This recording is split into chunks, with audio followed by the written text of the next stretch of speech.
Court practice news में आपका स्वागत है। आज तारीख है 12 दिसंबर 2025 और अगले कुछ मिनटों में हम पिछले 2 दिनों की जो सबसे बड़ी कानूनी खबरें हैं उन पर एक गहरी नजर डालेंगे। बिल्कुल। हमारे पास कई स्रोतों से जानकारी है और हमारा मकसद हमेशा की तरह यही है कि इन जटिल कानूनी मामलों से मतलब सबसे जरूरी बातें निकालकर आप तक पहुंचाएं। और आज की चर्चा में कई बड़े मुद्दे हैं। एक तरफ हम देखेंगे कि उमर खालिद और आशीष मिश्रा जैसे हाई प्रोफाइल मामलों में अदालत ने क्या फैसला सुनाया, तो दूसरी तरफ पूर्व आईपीएस अधिकारी संजीव भट्ट को कोई राहत क्यों नहीं मिली। बिल्कुल। इसके अलावा एक बहुत ही दिलचस्प ट्रेंड देखने को मिल रहा है। सलमान खान और सुनील गावस्कर जैसे बड़े सितारे अपने पर्सनैलिटी राइट्स को बचाने के लिए अदालत पहुंचे हैं। और सुप्रीम कोर्ट में आर्टिफिशियल इंटेलिजेंस को लेकर भी एक बड़ी पहल हुई है। हाँ, और साथ ही हम न्याय व्यवस्था की जो अपनी अंदरूनी चुनौतियां हैं उन पर भी नजर डालेंगे, जैसे यूएपीए के मामलों में हो रही देरी और एसिड अटैक जैसे गंभीर अपराधों पर सुप्रीम कोर्ट की सख्ती। तो चलिए इन खबरों को एक एक करके समझते हैं। चलिए शुरुआत करते हैं उन मामलों से जिन पर सबकी नजरें थीं।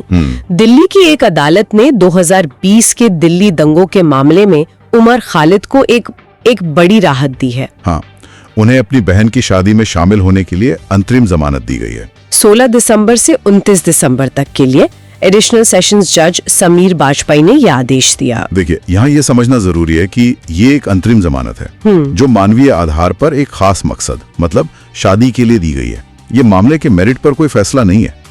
अदालत अक्सर ऐसे मामलों में सीमित समय के लिए रियायत देती है। ठीक है, तो इसी के मतलब ठीक इसके उलट सुप्रीम कोर्ट ने गुजरात के पूर्व आईपीएस अधिकारी संजीव भट्ट को कोई राहत नहीं दी। बिल्कुल नहीं। कोर्ट ने 1996 के एक ड्रग प्लांटिंग मामले में उनकी 20 साल की सजा को निलंबित करने की याचिका उसे खारिज कर दिया। हाँ, और ये मामला जमानत से अलग है। यहीं पर वो कानूनी बारीकी है। अच्छा। यहाँ सजा सुनाई जा चुकी है और भट्ट ने उस सजा के निलंबन की मांग की थी जिसे सुप्रीम कोर्ट ने स्वीकार नहीं किया। तो ये दिखाता है कि अदालतें जमानत और सजा के निलंबन के आवेदनों को अलग अलग मापदंडों पर तौलती हैं। और एक और बड़ा मामला आशीष मिश्रा का। सुप्रीम कोर्ट ने लखीमपुर खीरी मामले के आरोपी आशीष मिश्रा को कुछ दिनों के लिए अपने घर जाने की इजाजत दे दी है। हाँ, उन्हें अपनी बेटी की बोर्ड परीक्षा के सिलसिले में कुछ दिनों की अनुमति मिली है, 25 से 31 दिसंबर तक। तो इन तीनों मामलों से एक बात बिल्कुल साफ होती है कि न्यायपालिका हर केस को उसके अपने तथ्यों और परिस्थितियों के आधार पर देखती है, चाहे वो मानवीय कारण हो, अपराध की गंभीरता हो या फिर अपील किस स्टेज पर है, ये सब मायने रखता है। अब बात करते हैं एक ऐसे कानूनी मुद्दे की जो डिजिटल युग में मतलब बहुत ज्यादा अहम हो गया है, पर्सनालिटी राइट्स। अभिनेता सलमान खान दिल्ली हाई कोर्ट पहुंचे हैं। हाँ, मैंने भी पढ़ा है। हाँ, उनकी मांग है कि उनके नाम, फोटो और आवाज का बिना इजाजत किसी भी कमर्शियल इस्तेमाल पर रोक लगाई जाए। और सिर्फ सलमान ही नहीं। हाँ, महान क्रिकेटर सुनील गावस्कर भी इसी तरह की याचिका लेकर दिल्ली हाई कोर्ट गए हैं और शायद वो ऐसा करने वाले पहले भारतीय क्रिकेटर हैं। सही कहा। पर्सनालिटी राइट्स का मतलब है कि किसी व्यक्ति की पहचान, जैसे उसका नाम, चेहरा या आवाज, वो उसकी अपनी संपत्ति है और कोई दूसरा व्यक्ति बिना उसकी अनुमति के इससे व्यावसायिक लाभ नहीं कमा सकता। और अब तो डीप फेक और एआई के इस दौर में ये मुद्दा और भी गंभीर हो गया है। बहुत ज्यादा। इसीलिए इन मामलों के फैसले भविष्य के लिए एक नजीर बन सकते हैं, एक प्रेसिडेंट। सही बात है। अब सामाजिक नीतियों से जुड़े एक मामले पे आते हैं। कर्नाटक हाई कोर्ट में एक बहुत ही दिलचस्प घटनाक्रम हुआ। मेंस्ट्रुअल लीव वाला मामला। हाँ बिल्कुल। सरकार ने महिला कर्मचारियों के लिए महीने में 1 दिन की पेड मेंस्ट्रुअल लीव की नीति लागू की थी, लेकिन बैंगलोर होटल्स एसोसिएशन की याचिका पर हाई कोर्ट ने पहले तो इस पर रोक लगा दी और फिर कुछ ही घंटों बाद अपने ही आदेश को वापस ले लिया। हाँ, ये मामला दिखाता है कि कैसे सामाजिक नीतियां कानूनी जांच के दायरे में आती हैं। शायद अदालत ने प्रक्रियात्मक पहलुओं पर विचार करने के बाद अपना आदेश वापस लिया होगा। ये मामला सरकार के नीतिगत अधिकार और इसे लागू करने की कानूनी प्रक्रिया के बीच के संतुलन को दिखाता है। अब बात करते हैं न्यायपालिका के आधुनिकीकरण की। भारत के चीफ जस्टिस सूर्यकांत ने सुप्रीम कोर्ट की आर्टिफिशियल इंटेलिजेंस मतलब एआई कमेटी का पुनर्गठन किया है। हाँ, और ये एक बहुत ही प्रगतिशील कदम है। इस कमेटी की अध्यक्षता अब जस्टिस पीएस नरसिम्हा करेंगे। देखिए, एआई का इस्तेमाल केस मैनेजमेंट, कानूनी रिसर्च और प्रक्रियाओं को सुव्यवस्थित करने में किया जा सकता है, जिससे न्याय मिलने में तेजी आ सकती है। बिल्कुल।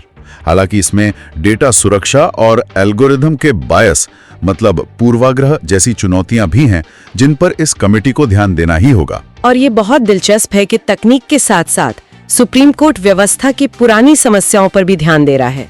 कोर्ट ने यूएपीए जैसे कठोर कानूनों के तहत जो मामले सालों से लंबित है उन पर चिंता जताई है। ये बहुत महत्वपूर्ण है।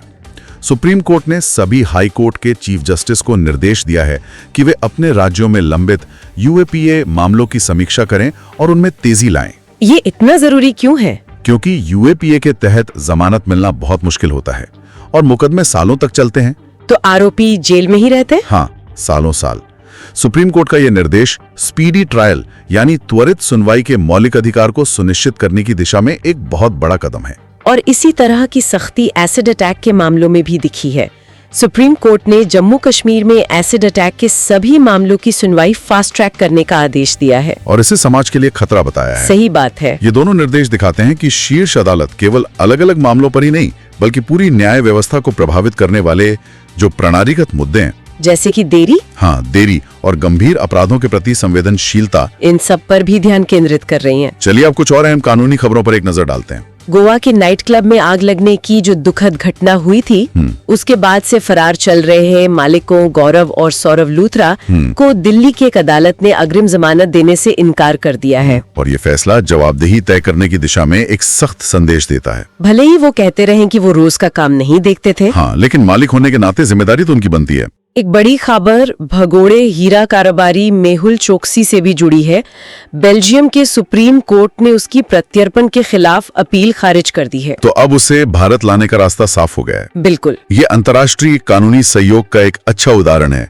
इससे भारत के जो प्रयास हैं आर्थिक अपराधियों को वापस लाने के, उन्हें मजबूती मिलेगी। दिल्ली हाई कोर्ट ने नए लेबर कोड मतलब श्रम संहिता में एक बड़ी खामी की ओर भी इशारा किया है। ये भी एक बड़ी खबर है। कोर्ट ने कहा कि नए कोड तो लागू कर दिए गए लेकिन पुराने कानूनों को ठीक से निरस्त नहीं किया गया, जिससे भ्रम की स्थिति बनी हुई है। यह विधायी प्रक्रिया में एक गंभीर चूक को उजागर करता है। जब तक पुराने कानून आधिकारिक तौर पर निरस्त नहीं होते तब तक कानूनी अस्पष्टता बनी रहेगी, जिसका असर नियोक्ताओं और कर्मचारियों दोनों पर पड़ेगा। बिल्कुल। और अंत में कर्नाटक में बीजेपी सांसद तेजस्वी सूर्या की याचिका पर हाई कोर्ट ने राज्य सरकार के उस आदेश को रद्द कर दिया है जिसमें सरकारी अस्पतालों के अंदर जन औषधि केंद्रों को बंद करने को कहा गया था। ये जनहित से जुड़ा एक बहुत महत्वपूर्ण फैसला है।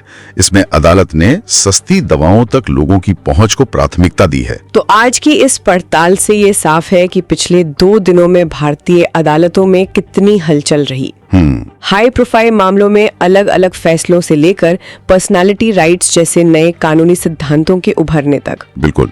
और साथ ही हमने देखा कि कैसे सुप्रीम कोर्ट एक तरफ एआई जैसी भविष्य की तकनीक को अपना रहा है तो दूसरी तरफ यूएपीए और एसिड अटैक जैसे मामलों में न्याय की धीमी गति जैसी पुरानी समस्याओं को दूर करने की कोशिश कर रहा है। आज की चर्चा को समाप्त करने से पहले एक विचार छोड़ जाते हैं। कई स्रोतों में हमने पढ़ा कि जस्टिस नरसिम्हा ने सवाल उठाया कि क्या मध्यस्थता यानी आर्बिट्रेशन का व्यावसायिक उद्देश्यों के लिए अपहरण हो गया है। जबकि कुछ विशेषज्ञ भारत की मध्यस्थता अनुकूल छवि की प्रशंसा कर रहे हैं, तो सवाल ये उठता है कि जहां अदालतें कुछ अपराधों के लिए त्वरित सुनवाई पर जोर दे रही हैं, वहीं व्यवसायों के लिए एक त्वरित विकल्प के रूप में बनाई गई मध्यस्थता की व्यवस्था क्या अपनी खुद की जटिल चुनौतियां पैदा कर रही है? और क्या औपचारिक न्याय और व्यावसायिक दक्षता के बीच सही संतुलन है कहाँ? सोचने वाली बात है। इसी सवाल के साथ कोर्ट प्रैक्टिस न्यूज की आज की कड़ी यहीं समाप्त होती है।